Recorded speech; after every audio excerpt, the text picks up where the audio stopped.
Hi, I'm Carla Paz, and today I'm here with Kids First at the North Fork TV Festival. And today I'm going to be interviewing Alice Cahn, who is here receiving an award for achievements in children's television.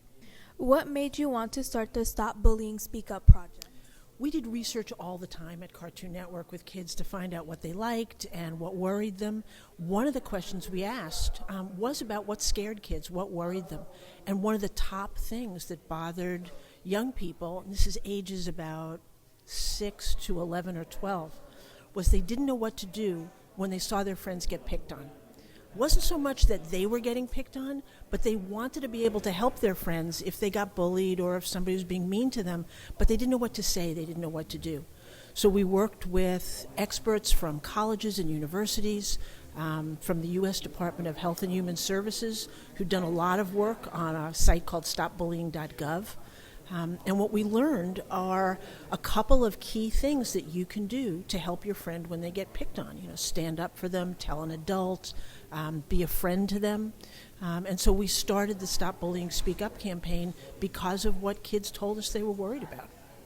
Yeah, the Stop Bullying Speak Up project is a really positive thing, so thank you for that. Oh, I'm glad. And I think it's really worked. When we went back and researched kids about a year later, they said, yes, I've learned things, and yes, I'm doing it, but don't stop. Like, keep giving me the information. We need to keep hearing it. Okay. When you acquire a children's show, what is your basis on choosing a show? Well, it depends on where the program is going to be distributed. So when I worked in public television, the focus really was on educational programming that was entertaining and developmentally appropriate for children. When you work for an entertainment network like Cartoon Network or Nickelodeon or Disney, your focus is on being developmentally appropriate. What's right for the kids? What will kids understand? What will they think is funny?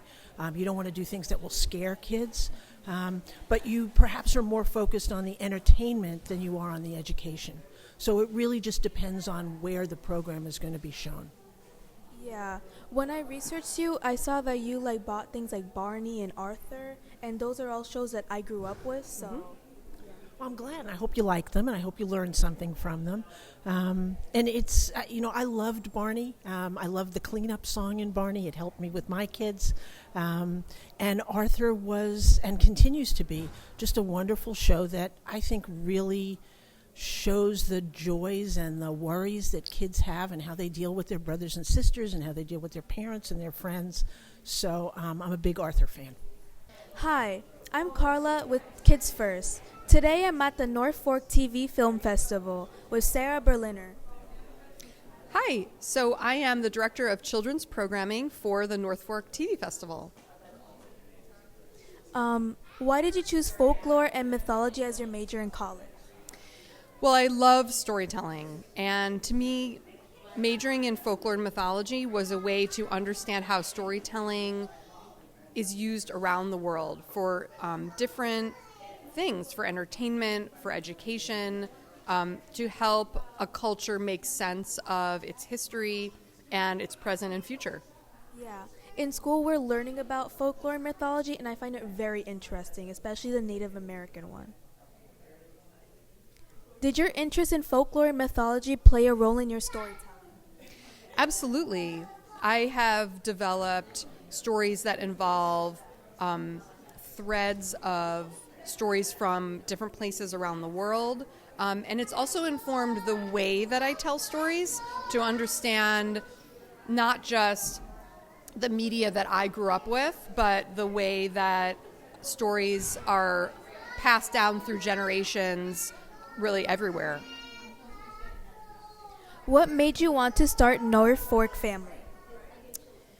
Well, I started North Fork Family when my family and I moved out to the North Fork, and I realized that I wanted a resource to learn about things that were happening that would be fun for kids throughout the area.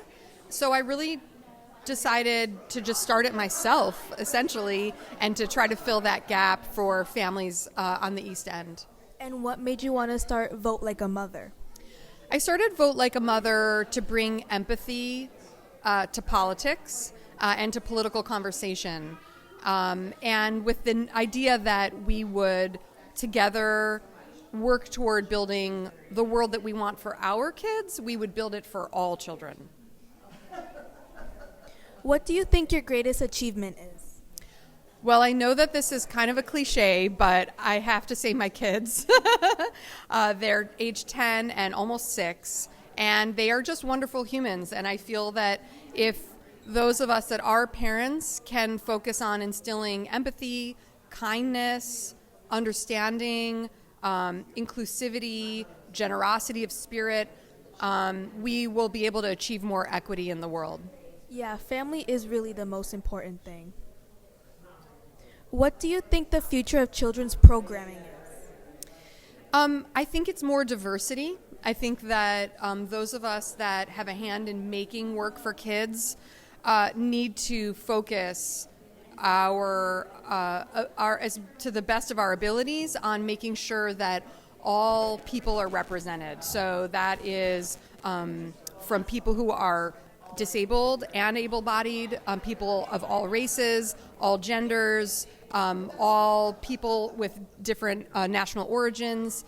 And my feeling is that we can continue to positively impact generations of kids if we have this focus now and see that become just a basic part. It's nothing special. It's just the way that it is. Yeah, a lot of kids don't see themselves represented in media, and that's like a really bad thing. So diversity is a really important thing. Which one is better to you, cats or dogs? Well, I grew up with dogs, so for me, dogs, but I definitely see the appeal of cats. Yeah, personally, I think it's cats. Okay. How can today's kids use media and technology in education? That is a great question. I think that there are media companies that are providing tools for classrooms that I think are very easy to integrate. For example, I know CNN packages up 10 minutes of content per day. I think that's a really interesting way. There's different magazines, and I think bringing those kinds of resources into the classroom can actually enliven the topics that are already being discussed and bring a perspective of current events to it. Well, thank you for letting me interview you today. You're very welcome. Thank you for coming to the North Fork TV Festival. You're welcome. This is Carla with Kids First. Bye.